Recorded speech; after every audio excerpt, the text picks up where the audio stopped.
All of a sudden, you're driving along, you're trying to go on Uber and Lyft, and you can't. Or you get an email from Uber or Lyft saying something happened on your ride before, or somebody tried to pull a fast one on you. Let's go over 11 different ways not to get screwed over by a passenger. Hey everyone, my name is Chris and welcome to the RideShare Guy. So let's jump right in the lists. And if you have any that we haven't talked about on this video, make sure you put in the comments below and let other drivers know how not to get screwed by a passenger. Now, the first way is right as you're pulling up and a passenger's trying to get in your car.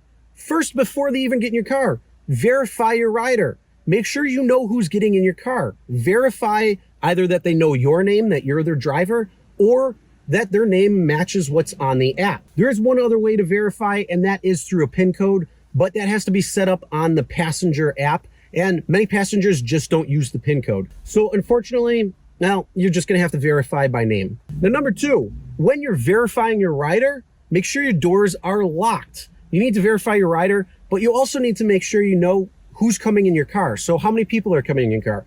Can you handle that many people? So I can seat 4, but are there 5 or 6 people coming in the car? Well, if that's the case, I don't want them in my car and then having to say, oh, I'm sorry, I can't take the ride because there's too many people, and then have to try to get them out. No, just keep your doors locked, roll down your window, verify who's getting in your car and how many. Number 3, don't let your riders stay too long at stops on a multi-stop trip.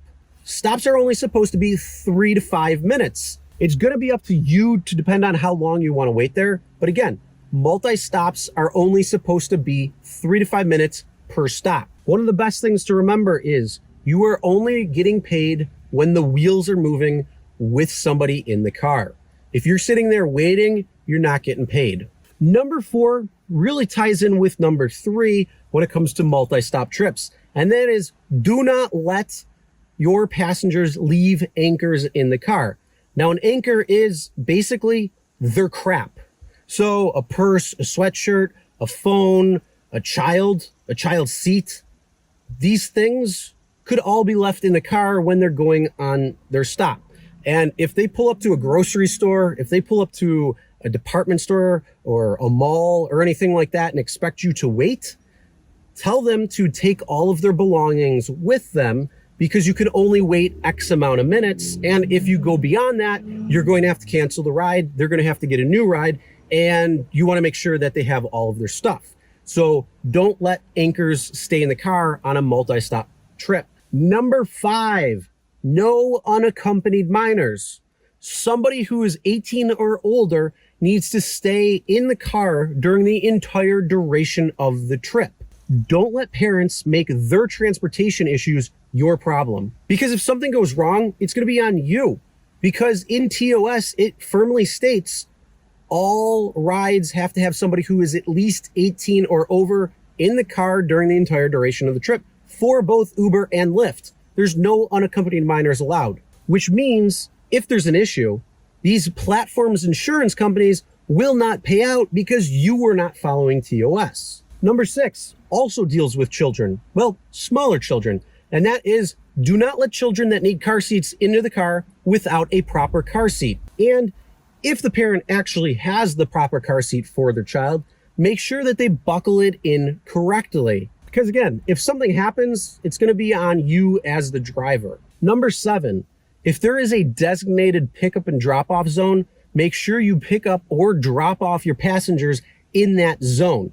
Don't try to let them pick you up or drop you off nearby, because if there's a cop nearby or anything like that and you're not following the proper protocols, well, it can get you in some serious trouble. Most of the time, it's not really a big issue, but yeah, there has been times where people have faced huge, huge fines when it comes to not adhering to the proper pickup and drop-off zones. So always make sure if there's a designated pickup and drop-off zone, you follow that, whether you're picking somebody up or dropping them off. Number 8, don't wait for a passenger who isn't ready. So once that timer is up, cancel the ride, move on to the next one. Because if they're not ready, well, again, if the car isn't moving, there's somebody in the car, you're not making any money if you're just sitting there. Number 9, have a dash camera. This is probably one of the most important things that you can do as a rideshare driver, is having a dash camera. You want to have something that is going to record the inside of the car, both video and audio. In the event that you are in a one-party consent state, well, you're A-okay. If you're in a two-party consent state, there are certain things that you can do to make sure that your ride can still be recorded, both audio and video. You just have to make sure you adhere to those laws and talk to a lawyer in the event you want more information. Speaking of laws, number 10, follow all the laws. You as a rideshare driver are not above any law of any other driver out on the road. You have no special privileges over any other car. So follow all laws of the road. Do not let passengers try to get you to break some sort of law.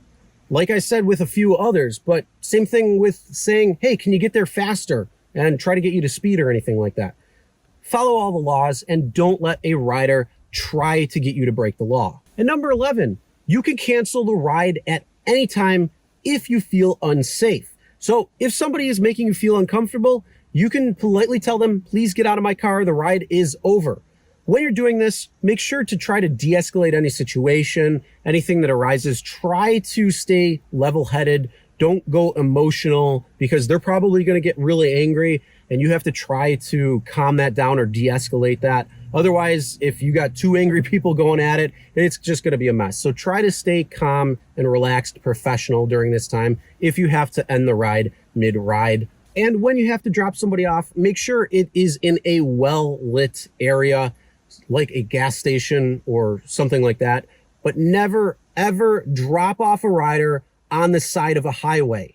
All right, so those are 11 different ways where, well, a rider can screw drivers. So don't fall victim to those. Make sure you stay aware and ahead of everything. Now, there are plenty of other things that you can do to not let a rider screw you over. So for those that are watching this, make sure you add your comments below. Now, if you like this list, make sure you smash that like button. Helps with the algorithm. It's free. It's easy. Just click that little button right there. Also, make sure you hit that button right there if it's still red, and make it black. It's the subscribe button. So subscribe, ring the bell for notifications so you'll be notified every time new videos come out. Now, if you ever find yourself in an uncomfortable situation and it's a safety issue or anything like that, well, check out this video right here, and it's going to help you deal with some of those situations. All right, everybody, be safe out there.